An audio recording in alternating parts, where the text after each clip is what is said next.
$10 versus $500. What's the real difference between budget knives and high-end knives? Let's talk about it.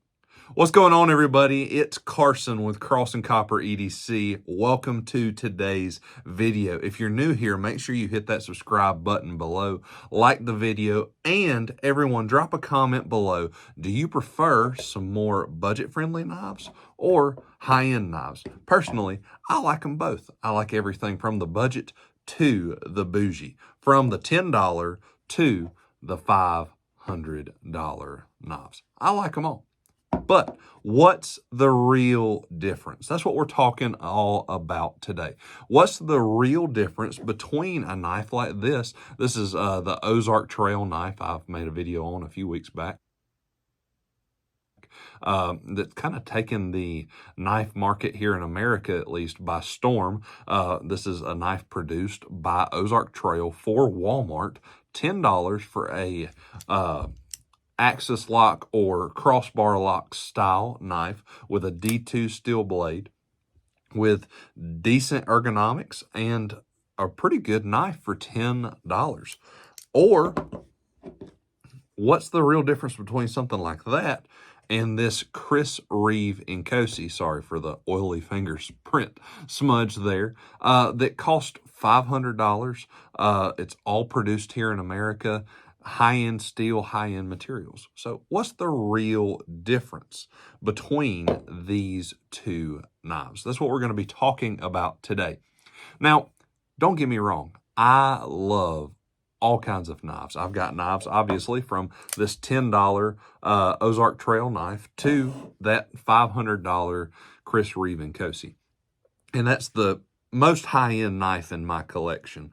I won it from River's Edge Cutlery last year in a giveaway, so go show them some love. There's some great people, and they have a lot of cool products on their page. And this budget knife here was given to me by my good friend Blake over at Bear and Otter Outdoors. They're huge supporters of the channel. Go check them out below as well. But what's the real difference between these two knives? Well, first off, I think we need to address the obvious, the materials. The materials between a budget knife and a high-end or bougie knife, as I kind of have titled this budget versus bougie, if you will, $10 versus $500. What's the difference? The difference is going to truly start with materials. When we take a closer look at this knife right here, this is that Ozark Trail knife. What makes it $10? Well, first off, it's got plastic handles with steel liners that you can see there and a D2 blade. D2 is a fine blade steel, but it does rust. It's not going to hold an edge for an incredibly long time. And for this to be $10, the D2 on this is probably more on the lower scale end of D2.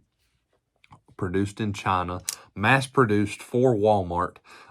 So the materials here, we're kind of using these two knives as examples.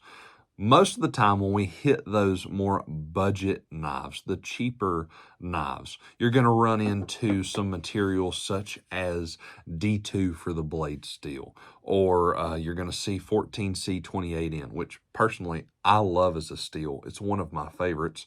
You're going to see some steels that are carbon steels as well in those price ranges in the more budget-friendly options. All great steels, but they're not as high-end as something, for instance, with this Inkosi by Chris Reeve that has a Magna Cut, or an S35, or I think of Spyderco's LC200N that's got amazing corrosion resistance.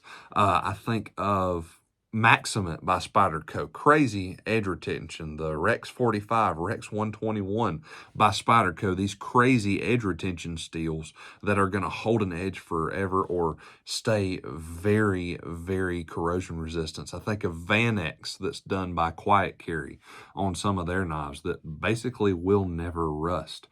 These are all more of your higher end steels that you're going to find on the blades of higher end knives. like you see here, this blade has a Magna Cut steel and got good corrosion resistance. It's got good edge retention and is arguably one of the best in a lot of categories in the knife steel game. When we look at the handle materials for this Chris Reeve Inkosi, it's got titanium handles with micarta inlays. Now, a lot of the Chinese manufacturers that I quite enjoy, I think of Kaiser, Civivi, CRJB, Artisan, all these different manufacturers that are producing stuff in China. I really like some of their products, but what we see is they're having these handle materials start to come available for some more budget-friendly knives. You can find micarta on knives for the $40, $50 range. You can find decent G10 and sometimes even carbon fiber for more in this budget range. But really what we're going to look at is we see this stark contrast in materials. That kind of 50 and under category is where you're going to see more of your injection molded plastic like this here on this Ozark trail. Your kind of bottom of the barrel D2 we see on this blade. Do I have any issues with this knife at all? No, I quite enjoy carrying this knife, honestly. But the materials is what first put it in that more budget category. That's going to be our first difference we take a look at, is simply the materials between a budget knife and a high-end knife. There's going to be a lot of difference. So like we see here, this is $10. Injection molded plastic, D2 blade, $500. You're going to get Magna Cut, you're going to get titanium and micarta on the handles. Big, big difference. Now, another, and I think really the two key characteristics to the difference between a budget knife and a high-end knife, budget bougie, is going to be quality. At the bottom of the line, quality is what is going to stand out between budget and high-end. What we see here is a decent knife, and I would really recommend this to a few of you as well. If you don't have one, I'd say pick it up. It'd be a great first knife for many people. There are some quality issues, if we're just being honest. There's a little bit of blade play when it's locked up, to be expected for $10. The finish, there is a slight defect on the finish of the blade. You probably won't be able to see it here, but it's right in this area. The sharpening job is not the best. When I got this knife, it had some clear areas, and I can even see, looking at the blade, there are rolls already in the knife from the factory, basically. I have used that knife a decent bit, though, but that was something I noticed straight out of the box, is the sharpness of the edge varied. It was not as sharp at the tip as it was at the base of the blade, where it gets flat and there's no more belly. That's one thing I noticed. You're going to see some quality issues, or lesser quality, let's not call them issues, in that budget category. When I first got this Chris Reeve Inkosi, this thing literally, there was not anything to complain about. The blade finish, impeccable. Sharpening job, out of the box, hair splitting sharp, and it's stayed that way, partially because of the steel, partially because I take good care of it and keep it stropped on the regular basis. But fit and finish is immaculate when we think about this Chris Reeve.